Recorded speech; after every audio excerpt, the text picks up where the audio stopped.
News में आपका स्वागत है। मैं हूं दीप्ति थापा।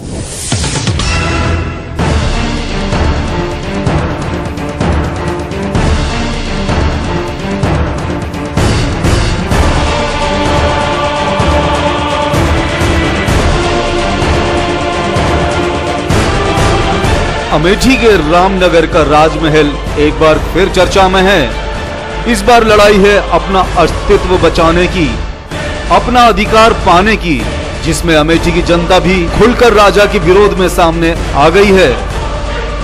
युवराज अनंत विक्रम सिंह अपनी मां को बराबर का दर्जा दिलाना चाहते हैं, मगर पिता संजय सिंह इन बातों को दरकिनार कर अपनी पूर्व प्रेमिका व दूसरी पत्नी अमिता सिंह जो कहती उसी पर चलते। अमेठी के इस भूपति भवन में डॉक्टर संजय सिंह अपनी दूसरी पत्नी अमिता सिंह के साथ रहते हैं, जबकि उनकी पहली पत्नी गरिमा सिंह लगभग 20 वर्षों से अलग रह रही हैं। गौरतलब है कि पिछले शुक्रवार को डॉक्टर संजय सिंह के पुत्र युवराज अनंत विक्रम सिंह अपनी पत्नी, बच्चे, मां और दोनों बहनों के साथ अमेठी के इस भूपति भवन जा पहुंचे और महल में अपना हिस्सा मांगा, मगर दूसरी तरफ डॉक्टर संजय सिंह और उनकी पत्नी अमिता सिंह अमेठी के भूपति भवन में युवराज और उनकी मां को एक दिन का भी नहीं देना चाहते हैं। इस बीच अमेठी की जनता खुलकर युवराज के साथ आ गई है। बताते चलें कि डॉक्टर संजय सिंह ने 20 वर्ष पहले अमिता सिंह, जो कि राष्ट्रीय बैडमिंटन चैंपियन सैयद मोदी की पत्नी थी, से उनकी मृत्यु के बाद शादी कर ली थी। उन दिनों संजय और अमिता की प्रेम कहानी खूब चर्चा में रही थी। सीधे और सरल स्वभाव के बैडमिंटन खिलाड़ी सैयद मोदी को इसकी भनक तक न लगी और एक दिन लखनऊ के केडी सिंह बाबू स्टेडियम में खेलते वक्त उनको गोली मारकर मौत के घाट उतार दिया गया था। इस हत्याकांड में सीधे तौर पर संजय सिंह का नाम आ रहा था, मगर अपनी राजनीतिक पहुंच के चलते संजय सिंह बच निकले। मोदी की हत्या के 6 माह बाद ही अमिता और संजय ने शादी रचा ली थी, तभी से दोनों महल में रह रहे हैं। अमेठी की जनता बखूबी इस बात को जानती है कि संजय ने अमिता की मोहब्बत में ही अंधे होकर अपनी पत्नी गरिमा सिंह को घर से निकाल दिया था। खैर, अभी दोनों ओर से आरोप प्रत्यारोप का दौर जारी है। महाराज को मनाने का ये ठानी थी मैंने 6 साल पहले, हमारी माँ ने ठानी थी 18 साल पहले। आज तक महाराज नहीं माने तो अब मैं आगे मनाऊंगा भी नहीं, ये भी आप लोग जान लें। अब महाराज हमको चाहे गोली मरवा के दफना दें, अमिता मोदी यहाँ जीतेंगी नहीं, ये मैं कह रहा हूँ। चाहे क्षेत्र हाउसिंग चाहे पूछ लीजिए। 20 साल से हम यही सोचते रहे कि जो मेरे साथ हुआ, आप लोगों को पिछले केस के बारे में जानकारी होगी। अब आप बताइए कि इस तरह से अगर पोते को, बेटे को भी नहीं कोई जगह मिलेगी तो हम कहाँ तक चुप रहेंगे। देखना यह है कि क्या युवराज अनंत विक्रम सिंह अपनी मां को उसका अधिकार दिला पाते हैं या नहीं, ये तो आने वाला समय ही बताएगा। ब्यूरो रिपोर्ट, आमने सामने न्यूज।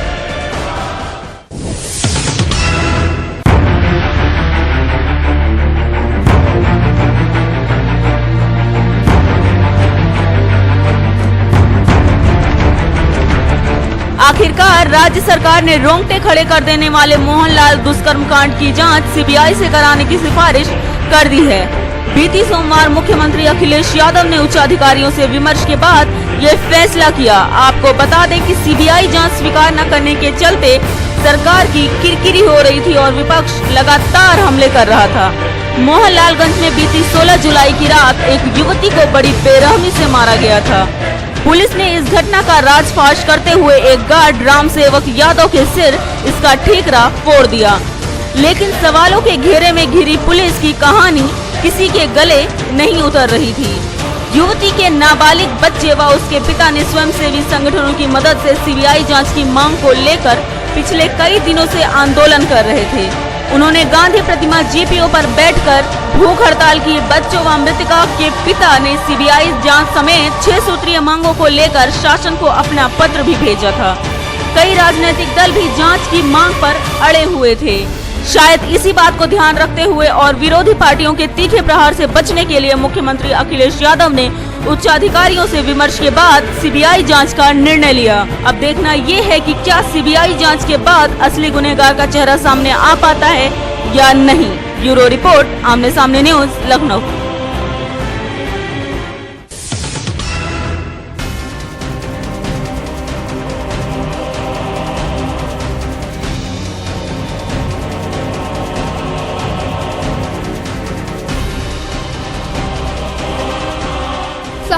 कानपुर दंगों के तीसरे दिन कर्फ्यू में नरमी बरते जाने पर लोगों ने चैन की सांस ली। नए शहर में सुबह 10 बजे से लेकर दोपहर 2 बजे तक कर्फ्यू में ढील मिलने से कुछ दुकानें खुल गईं। लोगों ने अपनी रोजमर्रा के सामानों की खरीदारी की। दूध, सब्जी और मेडिकल की दुकानों पर भारी भीड़ देखने को मिली।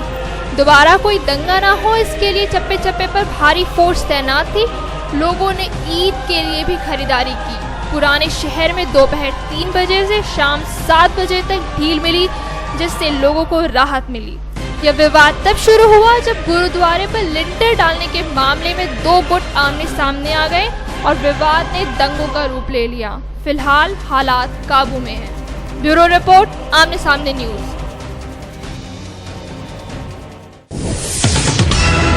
अब वक्त हो चला छोटे से ब्रेक का। ब्रेक के बाद देखेंगे कुछ और नई खबरें। तब तक देखते रहिए आमने सामने न्यूज। मुबारक ईद मुबारक। विकास यादव, जिला कार्यकारिणी सदस्य, छात्र समाजवादी पार्टी लखनऊ की तरफ से सभी देशवासियों को ईद मुबारक। मुबारक ईद मुबारक। क्राइम, स्पोर्ट्स, अगर इन खबरों पे है आपकी बारीक नजर, आपकी आवाज भी कर सकती है असर। बढ़ाएं अपनी आवाज का दायरा, बने आमने सामने न्यूज का हिस्सा। ब्रेक के बाद एक बार फिर आपका स्वागत है।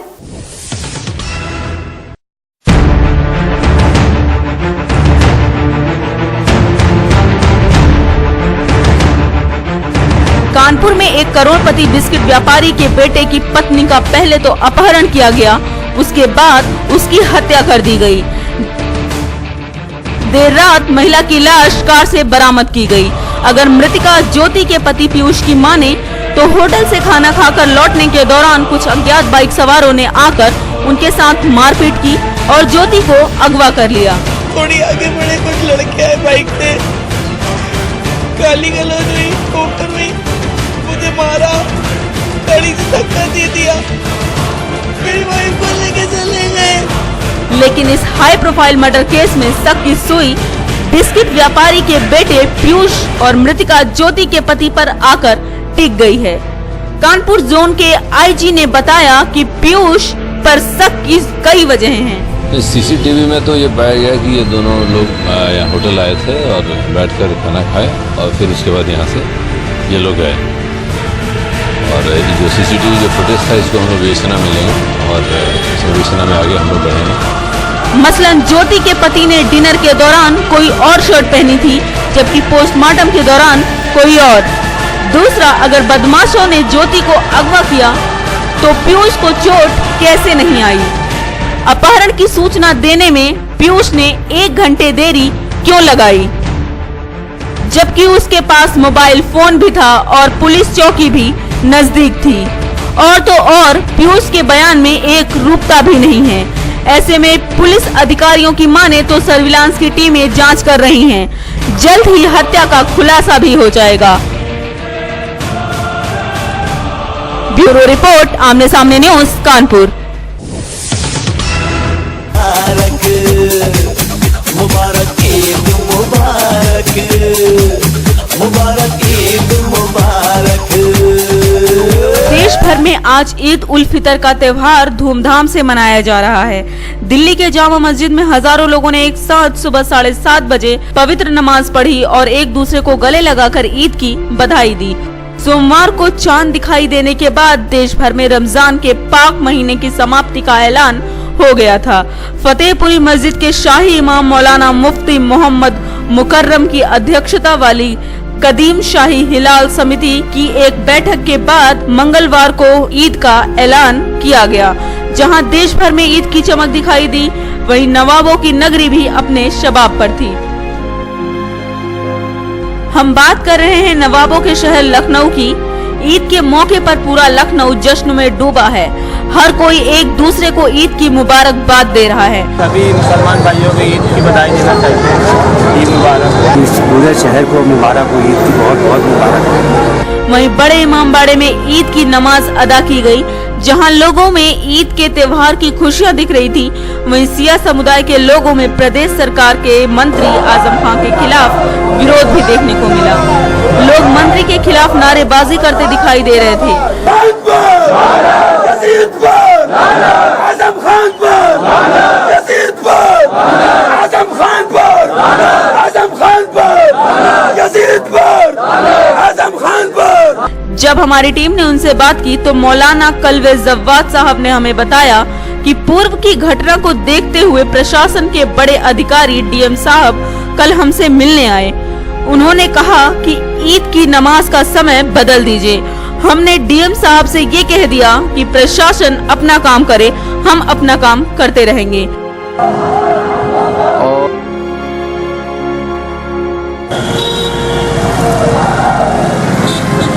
नमाज के बाद कलवे जव्वाद साहब ने ईद पर लोगों को बधाई देने के साथ साथ लोगों से संयम बरतने की अपील की।